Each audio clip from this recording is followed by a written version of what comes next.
ವಿಜಯೋತ್ಸವಕ್ಕೆ ಪೊಲೀಸರು ಅನುಮತಿಯನ್ನ ಸ್ಪಷ್ಟ ಅಕ್ಷರಗಳಲ್ಲಿ ನಿರಾಕರಿಸಿದ್ರು. ಅಭಿಪ್ರಾಯದ ಪತ್ರದಲ್ಲಿ ಅದನ್ನು ಹೇಳಿದ್ರು. ಇಷ್ಟಾದ್ರೂ ನೆಗ್ಲೆಕ್ಟ್ ಮಾಡಿ ವಿಜಯೋತ್ಸವವನ್ನು ಆಚರಣೆ ಮಾಡಲಾಯಿತು. ಆದರೆ ಹಿರಿಯ ಐಎಎಸ್ ಅಧಿಕಾರಿಯೊಬ್ಬರ ಕಾರಣಕ್ಕೆ ಅನುಮತಿಗೆ ಒತ್ತಡ ಹೇರಲಾಗಿತ್ತು ಅನ್ನೋ ವಿಚಾರ ಈಗ ಆಚೆ ಬರ್ತಾ ಇದೆ.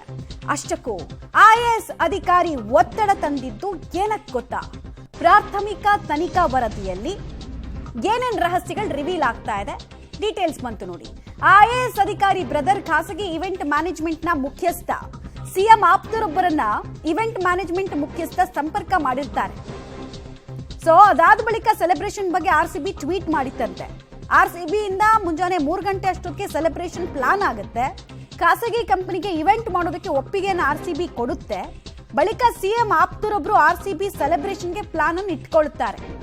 ಇದರಲ್ಲಿ ಐಎಎಸ್ ಪಾತ್ರ ಬಹಳ ದೊಡ್ಡದು ಅಂತ ಎಸ್ಟಾಬ್ಲಿಷ್ ಆಗ್ತಾ ಇದೆ. ಅವ್ರಿಗೆ ತುಂಬಾ ಇಂಟ್ರೆಸ್ಟ್ ಇತ್ತು ಇದರಲ್ಲಿ ಅಂತ.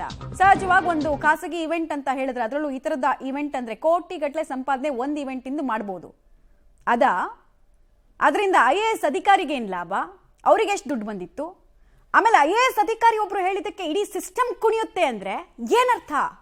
ಈ ಪ್ರಶ್ನೆಗೂ ಉತ್ತರ ಬೇಕಲ್ವಾ?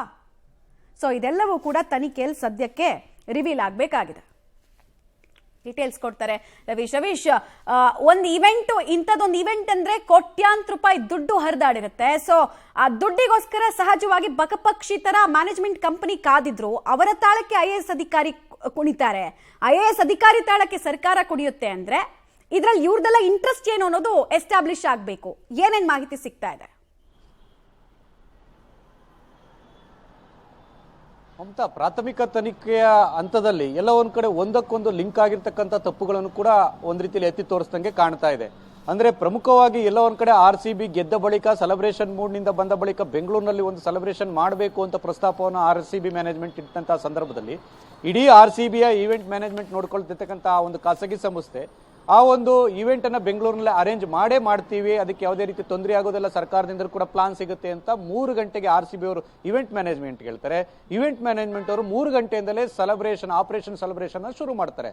ಹಾಗಾಗಿ ಆ ಒಂದು ಐಎಎಸ್ ಅಧಿಕಾರಿಯ ಸಹೋದರರೊಬ್ಬರನ್ನ ಹಿಡಿದುಕೊಂಡು, ಜೊತೆಗೆ ಸಿಎಂಗೆ ಹತ್ತಿರ ಆಗಿರ್ತಕ್ಕಂಥ ಒಬ್ಬರನ್ನ ಹಿಡ್ಕೊಂಡು ಎಲ್ಲ ಒಂದ್ ಕಡೆ ಅನುಮತಿಯನ್ನ ಕೇಳೋದಕ್ಕೆ ಆ ಒಂದು ಖಾಸಗಿ ಈವೆಂಟ್ ಮ್ಯಾನೇಜ್ಮೆಂಟ್ ಕಂಪನಿ ಮುಂದಾಗಿತ್ತು ಅಂತ ಹೇಳಲಾಗ್ತಾ ಇದೆ. ಹಾಗಾಗಿ ಅದರ ಮೂಲಕ ಎಲ್ಲ ಒಂದ್ ಕಡೆ ಈಸಿಯಾಗಿ ಪರ್ಮಿಷನ್ ಸಲ್ಲಿಸಾಗಬಹುದು ಅನ್ಕೊಂಡಿತ್ತು. ಹಾಗಾಗಿ ನಾವು ಪರ್ಮಿಷನ್ ಕೊಡ್ತೇವೆ, ಹಾಗೆ ಆಗುತ್ತೆ ಅನ್ನೋ ದೃಷ್ಟಿಯಿಂದ ಆರ್ಸಿಬಿ ಅವರು ಮುಂಜಾನೆಯೇ ಟ್ವೀಟ್ ಮಾಡ್ತಾರೆ. ಅಂದ್ರೆ ನಾವು ಬೆಂಗಳೂರಿನಲ್ಲಿ ಇವತ್ತು ಆರ್ಸಿಬಿ ಸೆಲೆಬ್ರೇಷನ್ ಇದೆ ಅಂತ. ಹಾಗಾಗಿ ಆ ತಪ್ಪು ಕೂಡ ಒಂದ್ ರೀತಿಯಲ್ಲಿ ಇದಕ್ಕೆ ಲಿಂಕ್ ಆಗುತ್ತೆ. ತದನಂತರ ಐಎಎಸ್ ಅಧಿಕಾರಿ ಸರ್ಕಾರ ಮಟ್ಟದಲ್ಲಿ ಬಹಳ ಪವರ್ಫುಲ್ ಆಗಿರ್ತಾರೆ. ಹಾಗಾಗಿ ಅವ್ರು ಏನು ಹೇಳಿದ್ರು ಕೂಡ ಪೊಲೀಸ್ ಇಲಾಖೆಯ ಸಲಹೆಗಳನ್ನ ಮತ್ತೆ ಅವ್ರನ್ನ ಗಂಭೀರವಾಗಿರ್ತಕ್ಕಂಥ ಕೆಲವು ವಿಚಾರಗಳನ್ನು ಕೂಡ ಪ್ರಸ್ತಾಪ ಮಾಡಿದ್ರು ಕೂಡ ಅದಕ್ಕೆ ಕೇರ್ ಮಾಡೋದಿಲ್ಲ. ಏನೋ ಮಾಡ್ತೀವಿ ನಾವು ಸರ್ಕಾರ ಮಟ್ಟದಲ್ಲಿ, ವಿಧಾನಸೌಧದಲ್ಲಿ ಸೆಲೆಬ್ರೇಷನ್ಗೆ, ಕ್ರೀಡಾಂಗಣದಲ್ಲಿ ಹೇಗೋ ಮಾಡ್ಬೋದು, ಆದ್ರೆ ಏನು ಆಗೋದಿಲ್ಲ ಅಂತೇಳಿ ಅದಕ್ಕೆ ಒಪ್ಪಿಗೆಯನ್ನು ಕೂಡ ಅಂತಿಮ ಕ್ಷಣದಲ್ಲಿ ಕೊಡಿಸ್ಬಿಡ್ತಾರೆ.